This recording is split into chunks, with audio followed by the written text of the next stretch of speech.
Hello, how are you? Change person coming back again. But don't ask me what is the episode number. I always don't remember. Episode 60 something. But today I'm so excited because there's so many beautiful testimony, including my girlfriend today, Julie Smith. Hello, Julie. Hi. So I want to ask you, I don't want to tell you about Julie, but I let her to speak for herself. So before you know Jesus, and I know it's not an easy path you walked through. Would you like to, or okay to share with us? Sure. Before I knew Jesus, I had a lot of anger, anxiety, a lot of depression. Mm-hmm. My life was difficult growing up as a child. There was a lot of abuse. From the time I was like 6 to 11, I was sexually abused by a babysitter. Mm-hmm. When we moved to Florida from Ohio, because I'm originally born here, I watched a murder when I was like 7. Wow. Just lots of abuse. There's a lot of abuse in our family, physically, mentally, and emotionally. I dealt with a lot of verbal abuse. I had to fix everybody. That's who I am. I fix everybody and everything. So I got the majority of the abuse. I always had a big mouth, so I dealt with abuse that way too, because I always stood up for people. So I always took the abuse. Mm-hmm. But my husband, Ryan, actually saved me from a lot of stuff. I was pretty down. I was pretty, I was so unsettled. And my husband is like the calm in my storm. My life is like a tornado, constantly chaos. My family still lives in chaos. My siblings and my dad, and but there's a lot of abuse that goes on between us, between us kids. We moved to Florida when I was going into first grade, and I don't remember the abuse starting until later in life. Like probably when I remember my parents fighting all the time when I was probably 4th grade. Mm-hmm. And then we ended up moving back to Ohio. And the abuse just got worse and worse. It went from my dad's mental abuse and verbal abuse to us kids. And it was constant. Mm-hmm. Fighting. Mm-hmm. Is it that is the reason you feel anger? Yeah. Yeah. I never had acceptance. That was one of my big things, is the acceptance. I always felt like I was doing all this stuff, but I was always the one that I was like the black sheep. Mm-hmm. There was a lot of abuse. Not as bad as some kids, but there was a lot of physical abuse. My brother was an alcoholic, and he's a recovered alcoholic now.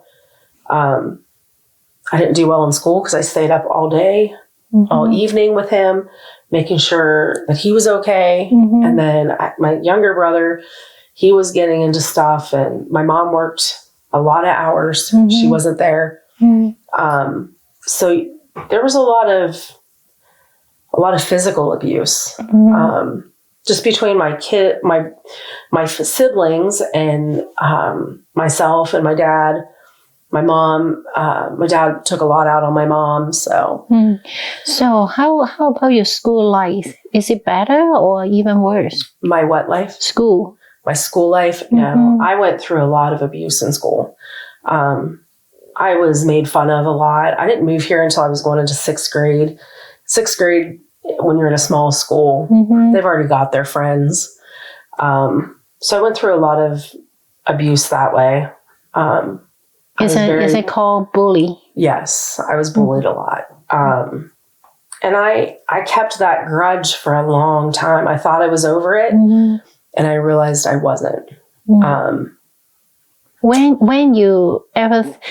is the state of your life to thinking, oh, I get rid of it, but you found out not? So I thought I had gotten rid of it. And then I ended up with a lot of health issues. And I started going to a counselor, and I realized that I buried a lot. It's young adult when it happens. Yes. Yeah. And I didn't tell anybody that I was being sexually abused until I was 18.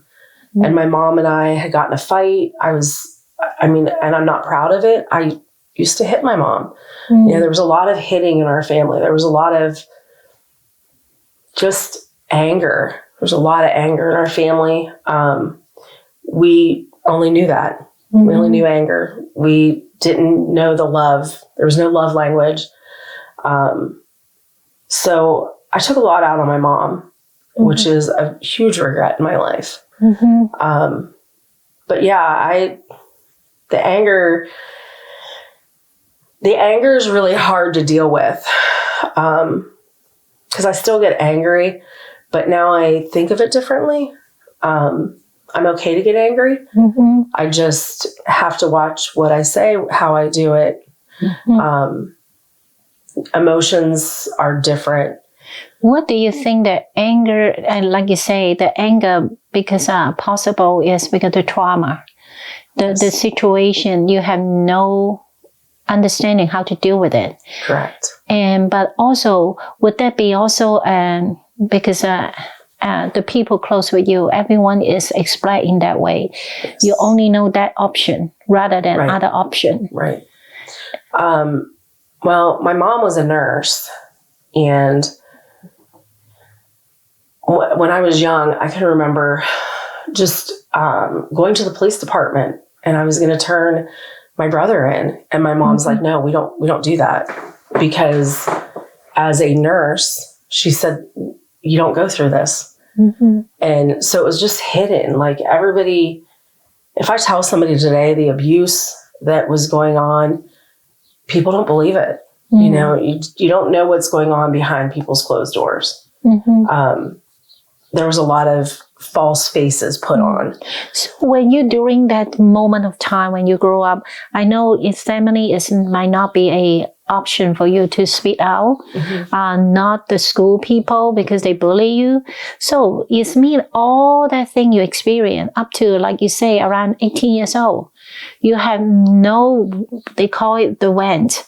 Yeah. I have always been, I've always been a Christian. I went to church when I was younger. We did a youth group. That was an outlet until the youth pastor had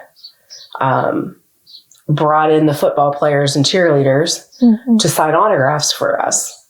And those were the ones that were picking on me. And so I stopped going to church. I always knew God was protecting me. I've never blamed God for any of the stuff I went through.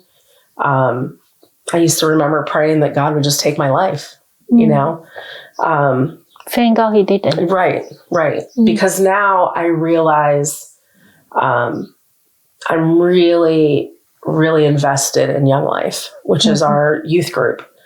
And I realized the reason why I went through things that I went through was just for Young Life. So that I know what those kids are going through. I know what it's like to not have any money. I know what it's like to not have food. I know what it's like to not have your electric on.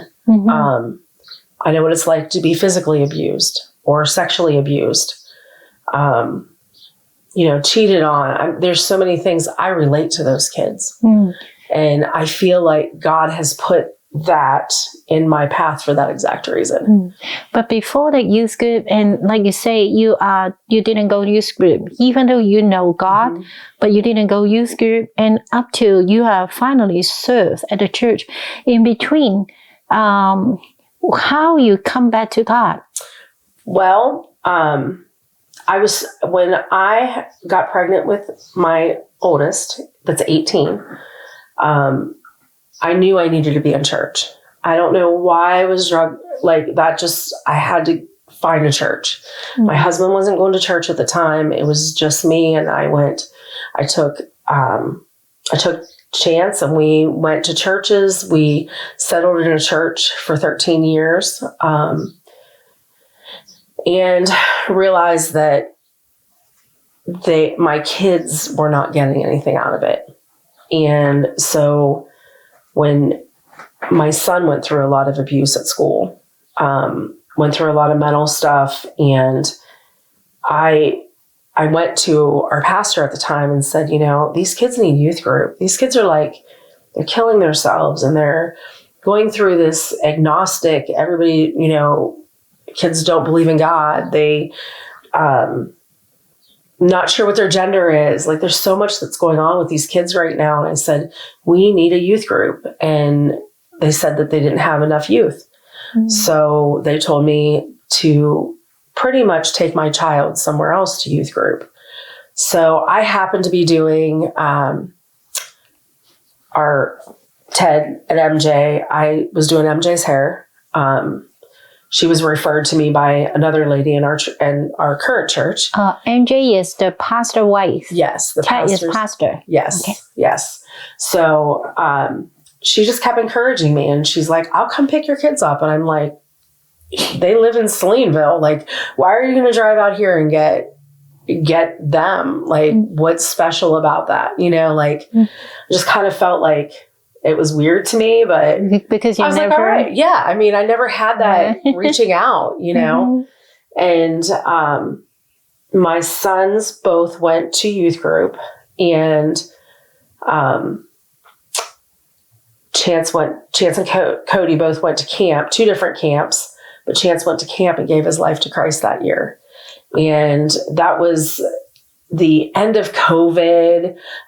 People were still getting COVID, and Pastor Ted asked if Chance would come in, and for a couple weeks we were going to Everyone's Welcome. He asked if Chance would give his testimony. He had all the kids up, and he gave his testimony once, and there was nobody in church because Ted had COVID, and some of these, that was a big thing. Mm-hmm. So nobody wanted to, be there. And when he gave his testimony and said that he felt like nobody cared at our church that we went to for 13 years, he said he never felt accepted. And I was like, wow. So I just asked my kids, what do we want to do? Mm-hmm. Because I can worship anywhere. Where do you want to worship? And they said Everyone's Welcome. And that has changed our lives drastically, all of our lives. Okay, Everyone Welcome Church is the name of the church, Everyone Welcome. Yes. Yes. So I want to ask, and your son started to recognize that someone cared. Yes. And how about you? Is it at the same time, when your son experienced that, you are also to recognize, hey, truly have someone care? Mm-hmm. Like you say, you're surprised why they do that. Yes. It was funny because I went to church for 3 or 4 weeks. We went to Everyone's Welcome, and the first couple of weeks was to try to get the testimonies in of the kids that had gone to church camp. And then I wasn't there a week, and I had 4 or 5 people messaging me, "Are you okay? Everything okay?" And I was like, wow, how did that work? Mm-hmm. Lots of love in the church. But I have been going to a women's conference in Amish country for years. I think I'm on year number 13 or 14.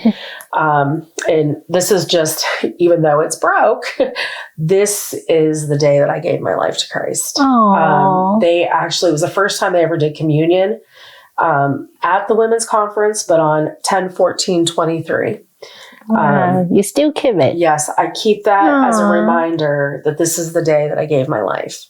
I've been baptized twice.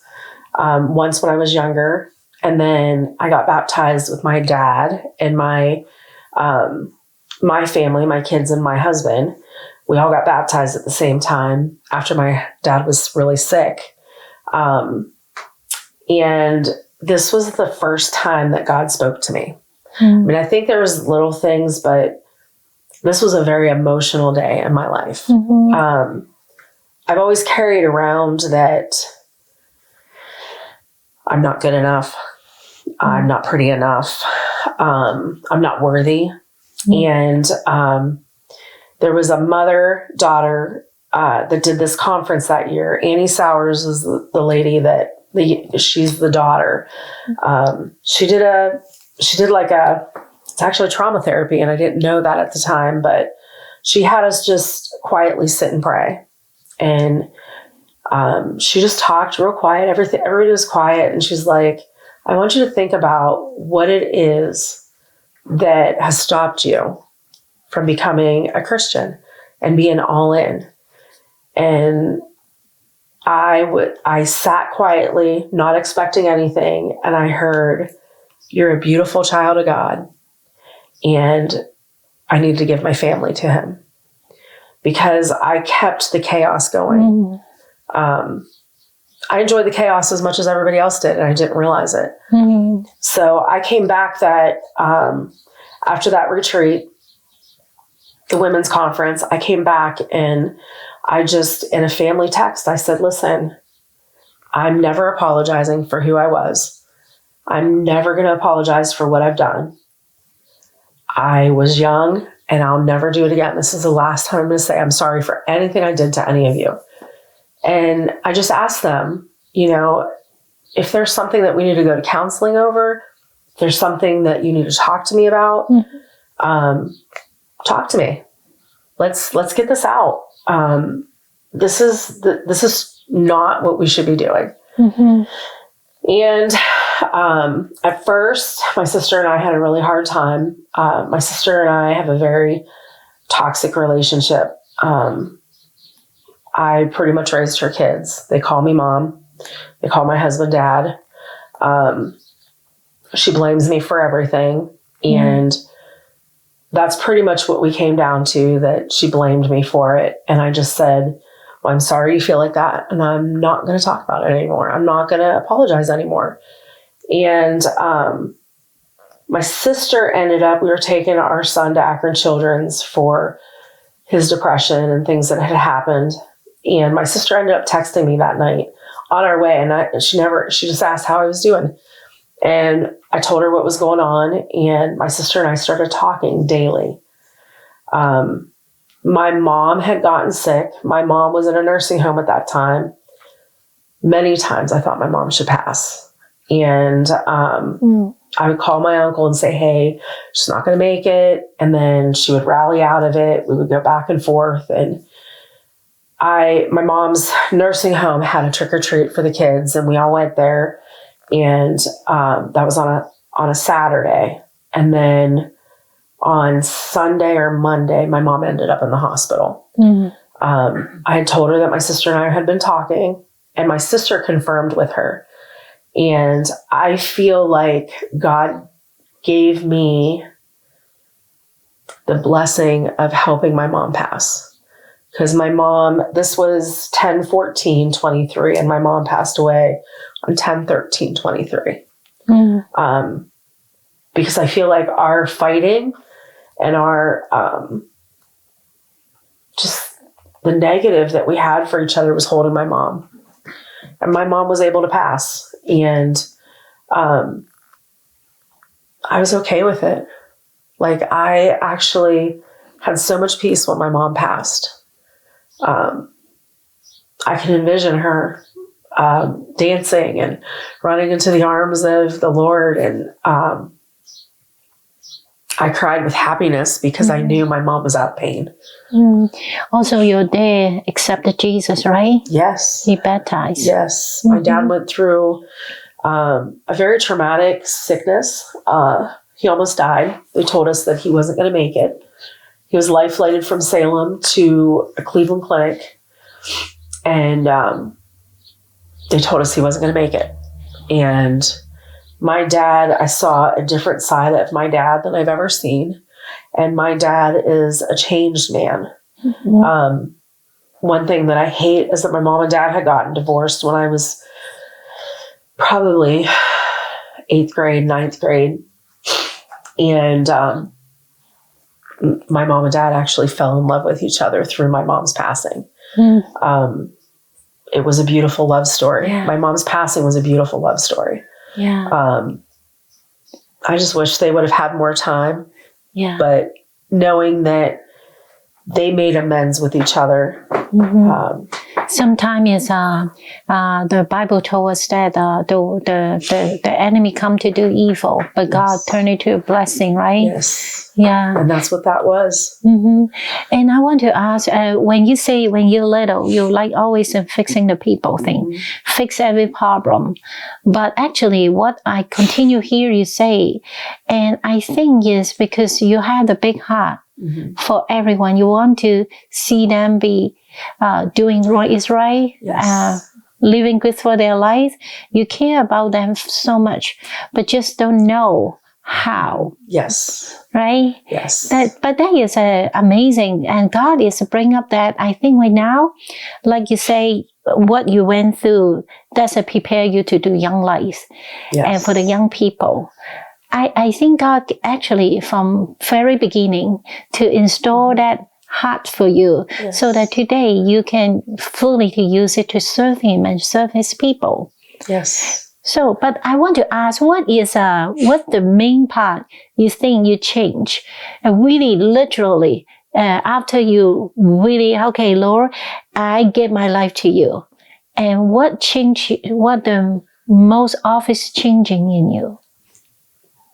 I'm more calm. I don't participate in the fighting. It goes on all the time still, but I don't participate. I don't participate fighting with my siblings. I ask now, is this what God wants for me? That's awesome. Am I doing, and I fall short a lot. I think we all do. Yeah, we all do. We all do. We all have our days. But I always am asking, what does God want for me? And if it's not, I just feel like He just keeps talking to me right now. There's so many things that have gone on that